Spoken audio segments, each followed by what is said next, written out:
Welcome back to another episode of Who Should You Choose, a video series where I go through the prior videos, questions, and comments, help you with your hut lineup decisions. Now, in the last episode, we talked a lot about this event, the Warp Speed event, and I posed the question, what makes a good event? And we got a ton of good replies. So we're going to go through some of the ones that I thought were the most interesting and talk a little bit about how to build the best event. And, maybe we can get some structure when it comes to the future releases of the game, not NHL 25, maybe in 26, something along those lines. So definitely had fun with this one. Let's get into the questions and comments. We'll start first with Kenny. He says this is a lineup question. We'll start things off with that. Waiting for week 2 to make any of these. I did poll Natchez to answer your question, what makes a good event? A good event to me, sorry, this isn't a lineup question. A good event to me is about all three things. One, player choices, excitement, and timing.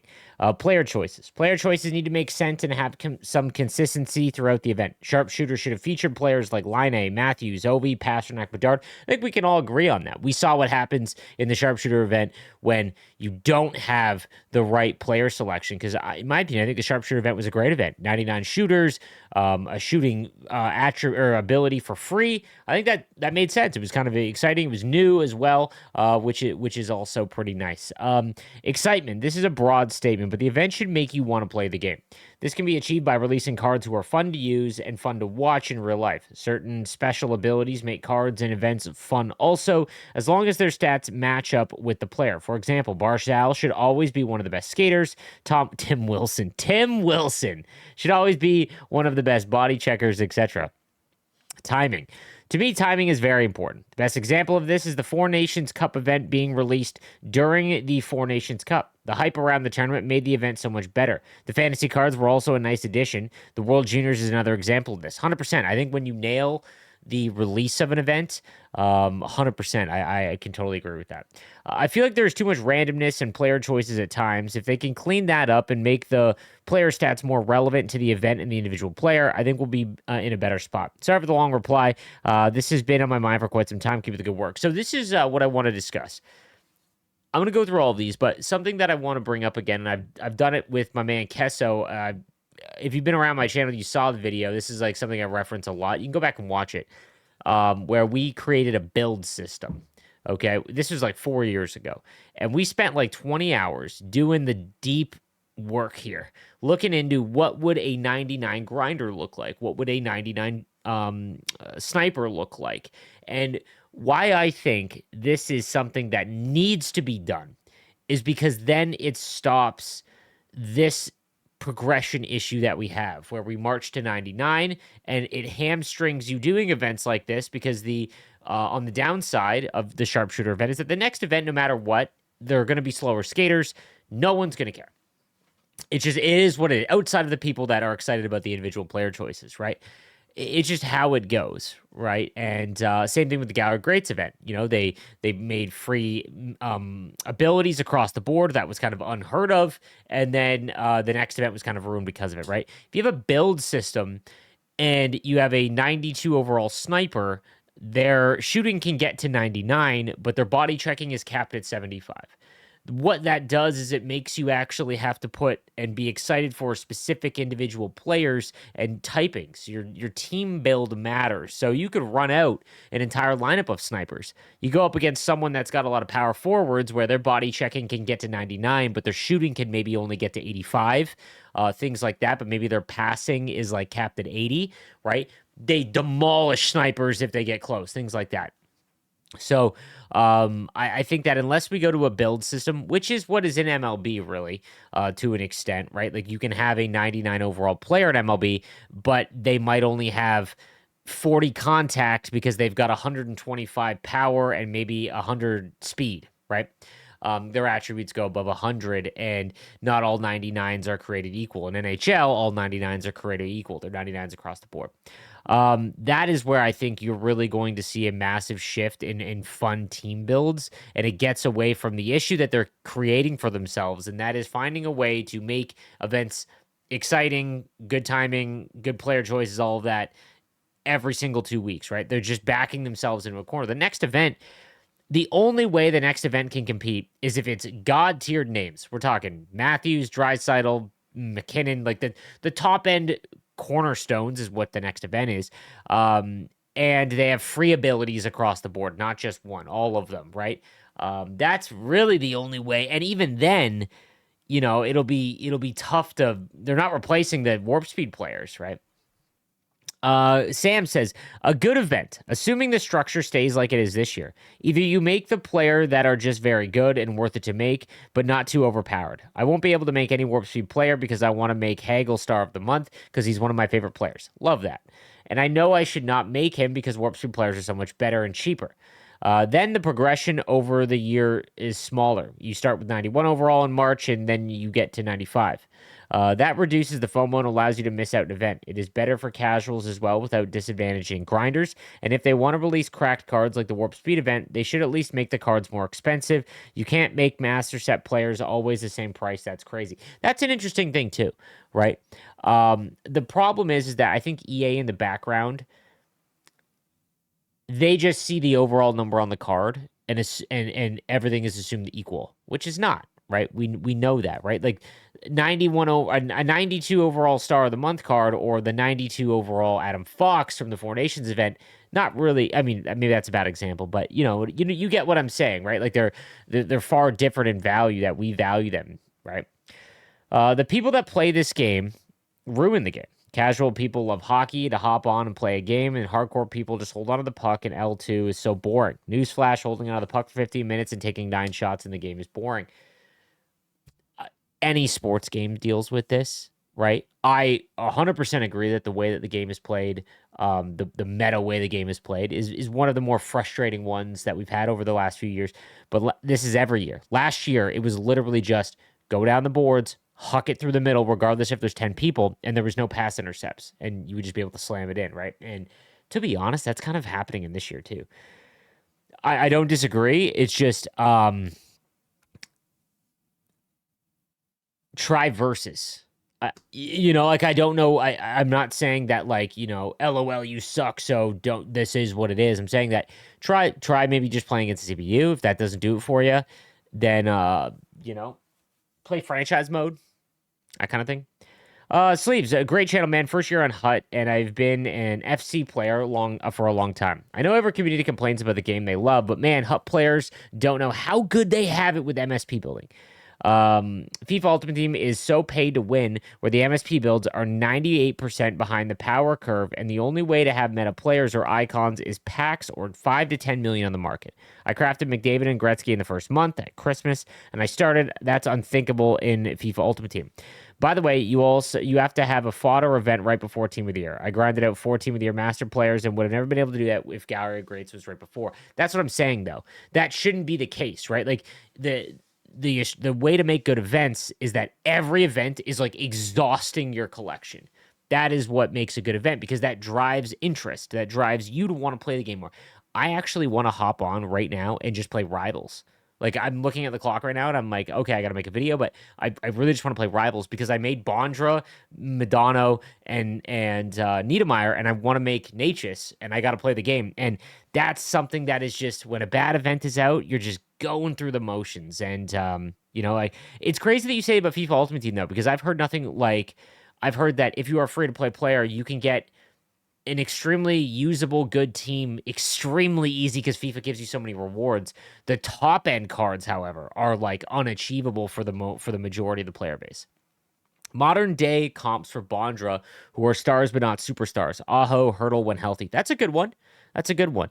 I saw a lot of Shifley as well. I also didn't realize that Bondra had 500 goals. So like, I guess I don't know, man. When I was a kid, I don't think he was viewed as a superstar. Superstars in my mind are McDavid, McKinnon, Matthews, but he was, right on that edge, right on that edge. Hey, Sleeves, I'm a fan from Slovakia. I think a modern-day comparison of Bondra to Kaprizov wasn't far off. He was a multiple-time Rocket Richard Trophy winner, a franchise player for the Caps, essentially a past-era Ovi. Yeah. A 2-time winner of the NHL's fastest skater competition, and a world champion. As his golden goal secured Slovakia's only gold medal at the Worlds to this day. As a Slovak, I was amazed that EA dropped this MSP, even not even knowing they had the rights to him. So for me, this is by far the best event released this year. Keep the great work. Your content remains one of the few lights in an otherwise dark world of Hut. I love this for you. Like I said, man, the Bondra cherry on top in this event is like what made this event amazing to like one of the best ones. Like I said, they should have teased it. They should have teased it. They should have released on Twitter or Facebook or something like, the Caps jersey and it's like new icon or like it just would have been I don't know. If this was an annual thing, I bet players would hoard like they do Team of the Year in fantasy. No one expected it, so people don't know how to feel and weren't prepared. We are talking about that. We are talking about and playing HUD again. This is fun and a good thing, in my opinion. 100%. One of the issues that the current content team, is trying to battle, and the past content team was trying to deal with as well. I know that by speaking with them from like 2 years ago. They hated.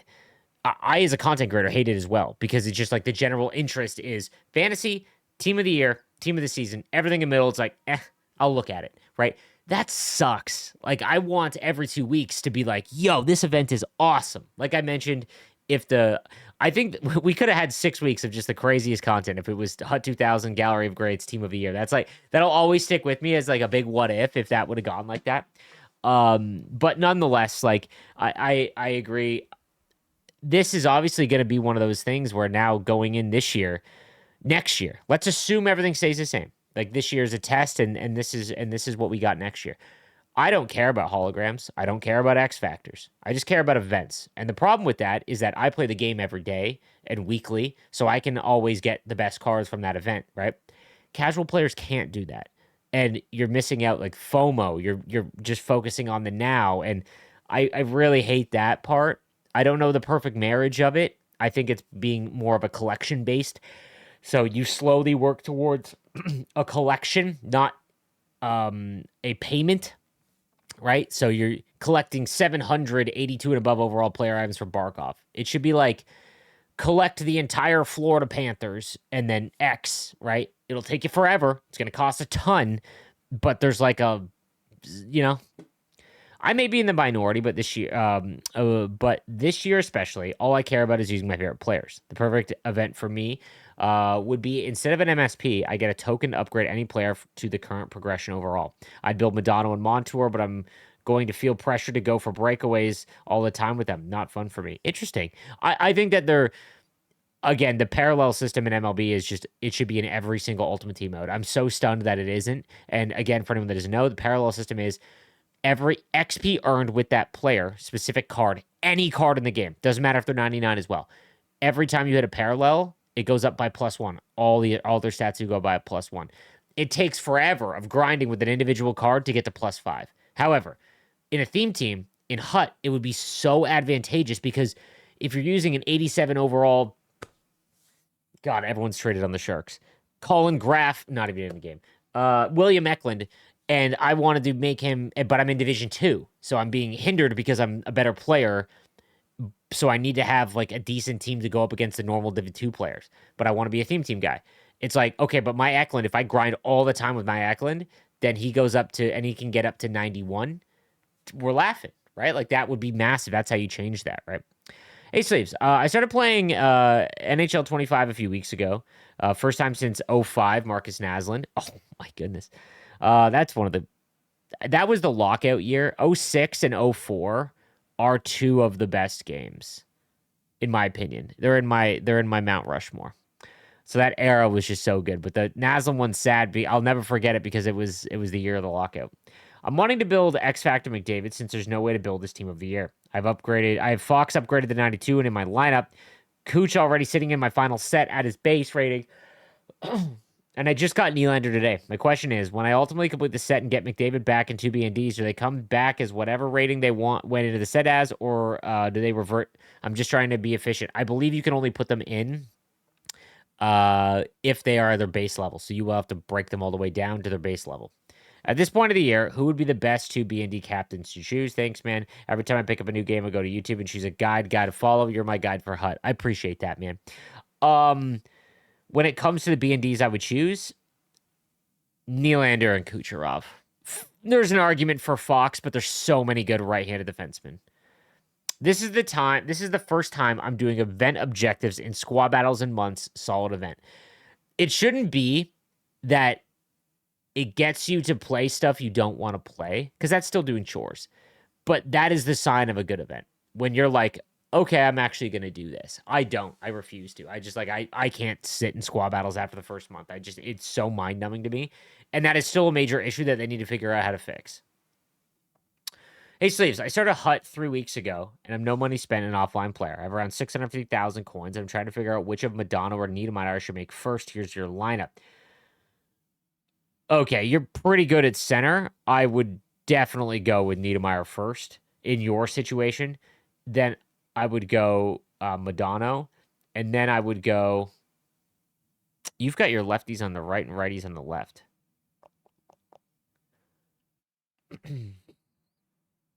And then I'd wait for week 2 and just see, because I would make Nage. All of them are great options, but I would just, I don't want to grind at all. I want to be able to play the mode that is fun to me and waste my time there.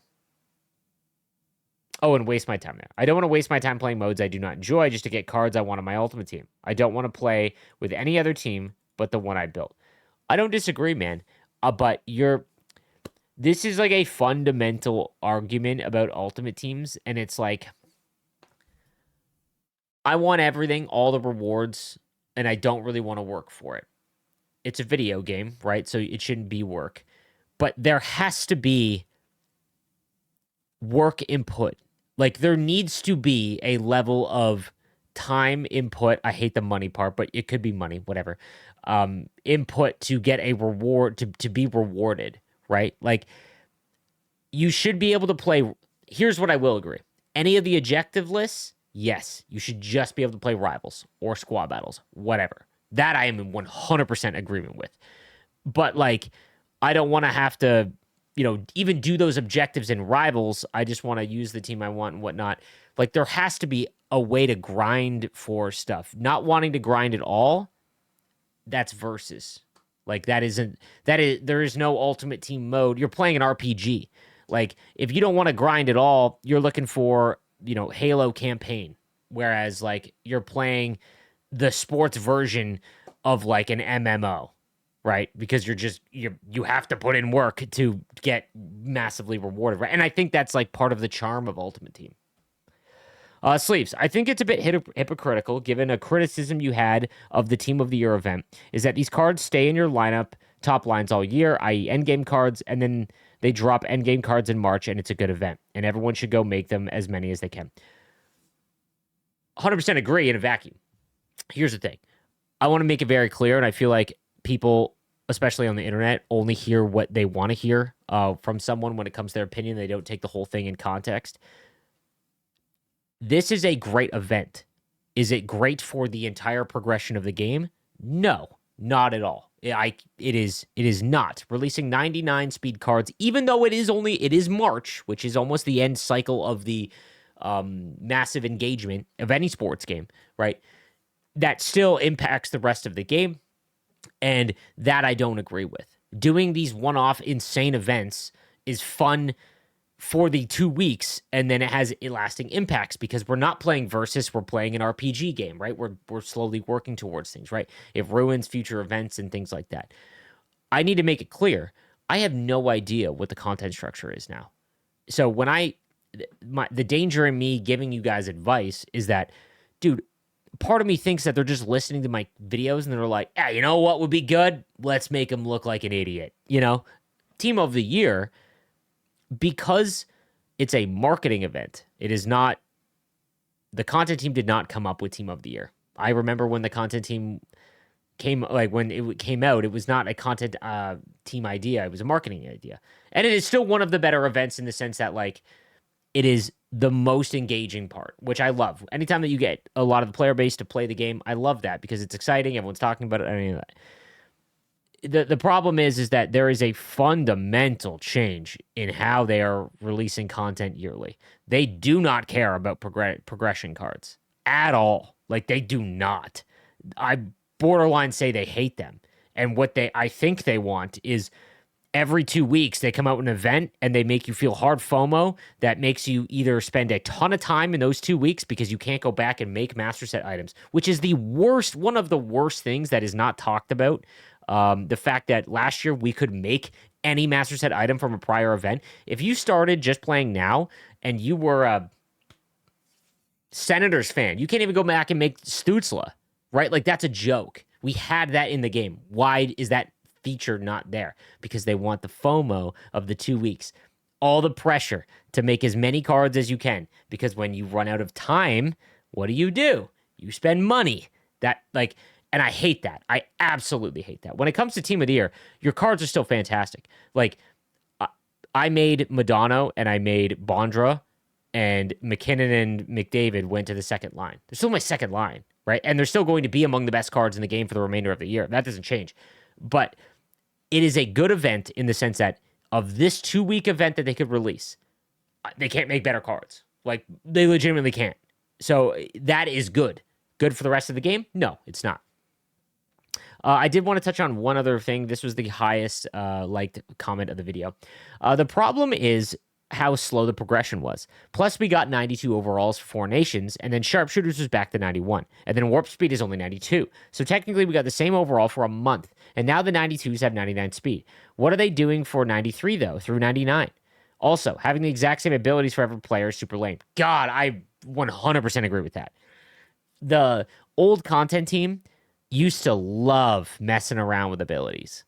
Like, and just, I remember specifically, I don't know if it was because of me, but I remember a lot of people wanting to try out Total Eclipse, and they literally, like, one of the primetime releases, which is cards that really no one cares about, they released like all of Tippers, and it was like they either had Big Tipper or Total Eclipse, and then you had Sharpshooter defense or Seeing Eye defenseman. Super cool, like just getting to try new stuff, right? They've wiped out because they're looking at the spreadsheet that says, oh, this is the percentage of the player base that are using these abilities. That makes it interesting to them. But, like, there's so many other abilities in the game that I would love to try out, right? And I agree with you completely. The progression, 100%. I think the slow progression is a good thing, but it is wiped out by the 99 speed. Again, year long, not great. 2-week event, can't be beat, right? So that is going to do it for this episode of Who Should You Choose, guys. This Friday, MLB is releasing. I will be doing extensive streams, and I will start to have some tip videos for anyone that is new to MLB looking to try it out. Just like I do with NHL's tip videos, my MLB content will be mostly tip videos and how to navigate creating a team and what you should be focusing on, those kinds of things. It won't be so much of the content breakdown and stuff like that, just because there's better people on the internet that do that. So I'm just going to focus on my bread and butter, and I'm going to try and help out the new player or the casual player become much better at MLB. So look forward to that. It's on Friday. That's when MLB launches. Can't wait to get started. The NHL content is not going anywhere. It's just like I'm getting another part-time job. That's it. Literally nothing changes about NHL content. So thank you guys again for watching. I'll see you next time. Have a good one.